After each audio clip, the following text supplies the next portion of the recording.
আসসালামু আলাইকুম, রাজু জি আপনাদের সাথে। কি অবস্থা সবার? সো আজকে আমার সামনে যে ফোনটা দেখতে পাচ্ছেন এটা হচ্ছে OnePlus N10।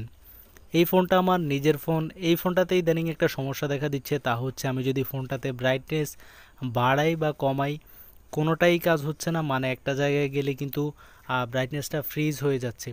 সো এই সমস্যাটার সমাধান আমি অলরেডি করে ফেলেছি অ্যান্ড কমপ্লিট করেই কিন্তু আমি এই ভিডিওটা বানাচ্ছি, যাতে আপনারা স্টেপ বাই স্টেপ আপনাদেরকে বোঝানোর চেষ্টা করব যারা OnePlus N10 ফোনটা ব্যবহার করেন তাদের এই সমস্যাটা মানে ব্রাইটনেস সমস্যাটা নিয়ে কিছু কথা বলবো।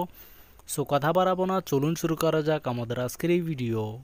এই সমস্যাটা কোন জায়গা থেকে হচ্ছে সেটা কিন্তু এখনও খুঁজে বের করা সম্ভব হয়নি, এবং আমি অনেকজনের সাথে যোগাযোগ করেছি, তারাও কিন্তু এই সমস্যাটা কোত্থেকে হচ্ছে সেটা খুঁজে বের করতে পারেনি।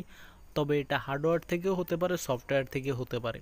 সফটওয়্যারের যে সমস্যাটা সেটা আশা করি আপডেট দেওয়ার কারণে সমাধান হয়ে যেতে পারে। অ্যান্ড হার্ডওয়্যারের যে ইস্যুটা মানে ডিসপ্লে থেকেও কিন্তু এই ব্রাইটনেসের ইস্যুটা হতে পারে। সেজন্য আপনাদের প্রথমত করণীয়, যদি এই সমস্যা হয় তাহলে প্রথমত আপনাদের ফোনের সেটিং অপশনে গিয়ে ফোনটা আপডেট করে দেখবেন। অ্যান্ড আপডেট করার পরে যদি দেখেন কতদিন চলে, যদি সেম প্রবলেম আবারও হয় তাহলে যেটা করতে পারেন তা হচ্ছে ফোনের সেটিং অপশনে গিয়ে রিসেটের যে অপশনটা রয়েছে সেই রিসেট অপশন থেকে ফোনটা ফুললি রিসেট করে নিতে পারেন। অ্যান্ড রিসেট করার পরেও আশা করি সমস্যার সমাধান হয়ে যেতে পারে। সো আপনারা দেখতেই পাচ্ছেন রিসেট অল ডাটা, এখান থেকে কিন্তু আপনি ফুললি রিসেট করে দেখতে পারেন। অ্যান্ড এছাড়াও যেটা বলতে পারি তা হচ্ছে আপনি ফাইল দিয়ে কমপ্লিটলি ফোনটাকে ফ্ল্যাশ করে দেখতে পারেন। আশা করি ফাইল দিয়ে ফ্ল্যাশ করার পর আপনার যে ব্রাইটনেস ইস্যুটার সমস্যা রয়েছে সেটি সমাধান হয়ে যাবে।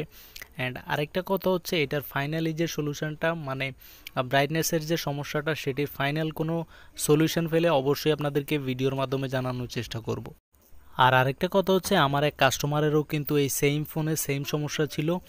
সো তার ফোনে আপডেট চাওয়ার পরে তিনি আপডেট দিয়েছেন, অ্যান্ড আপডেট দেওয়ার পরেই কিন্তু তার এই সমস্যাটির সমাধান হয়ে যায়।